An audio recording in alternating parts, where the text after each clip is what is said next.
يا صباح الجمال وزقزقة العصافير.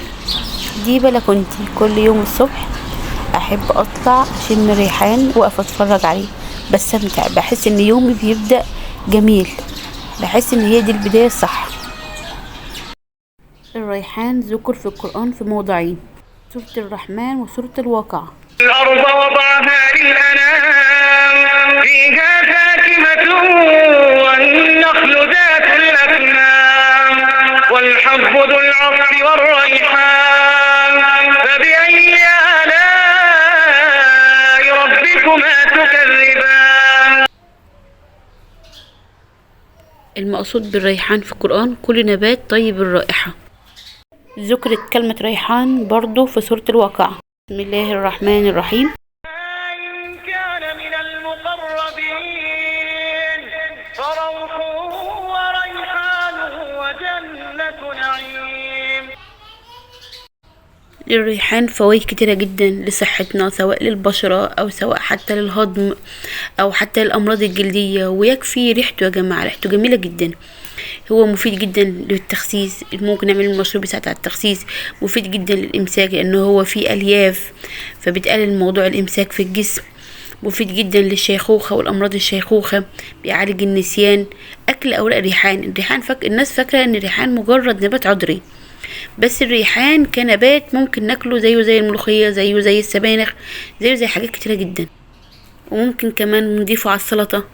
وطبعا زراعته سهلة جدا، الزراعة مش محتاجة حاجة، كل الموضوع ان احنا بنجيب بذور الريحان ونحطها في تربة مخلوطة او تربة رملية. البذور عندي بتتكون من الريحان نفسه، سهل اوي ان انا احصل عليها. البذور فيها فيتامين جيم وفيها حديد وفيها الياف وفيها سعرات حرارية وفيها كربوهيدرات. انا بجيب البذور وامسكها ازرعها عندي في اي قصيص، وهي بتطلع فترة الربيع وبيفضل موجود طول السنة. اهم حاجة ان هو بيحتاج شمس ومية كتير، لازم يتروي تقريبا كل يوم او يوم ويوم. دي دعوة للزراعة، اتمنى الناس كلها تزرع بيوتها وتخلي ريحتها جميلة جدا. عن انس بن مالك قال رسول الله صلى الله عليه وسلم: اذا قامت الساعة وفي يد احدكم فسيلة فليغرسها، فان لم يستطع ان يقوم من مقامه فليغرسها. صدق رسول الله صلى الله عليه وسلم.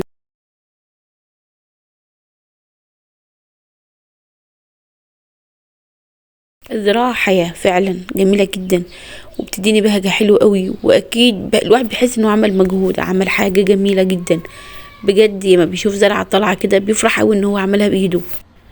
غير احساس الجمال، كفاية ان الواحد بيحس ان هو اخد ثواب، بيشوف منظر جميل الصبح او حتى اخر النهار، مفيش مشكلة.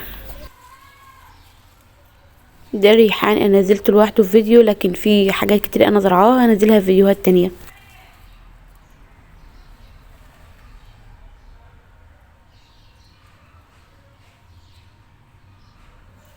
الريحان منه فصائل مختلفة، في الريحان البلدي، في الريحان السعودي، في انواع تانية، في اللي بتبقى بذور لونها احمر وفي اللي هي لونها اخضر بالشكل ده، فمنه انواع مختلفة لكن كلها بتشترك في الريحة العطرية الجميلة جدا ونفس الفوائد.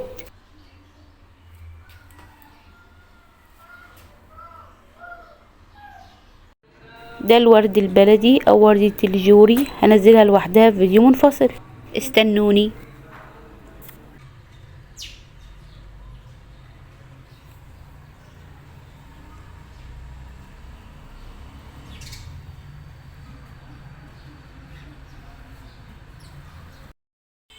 اذا عجبكم الفيديو ما تبخلوش عليا باللايك والشير والاشتراك في القناة.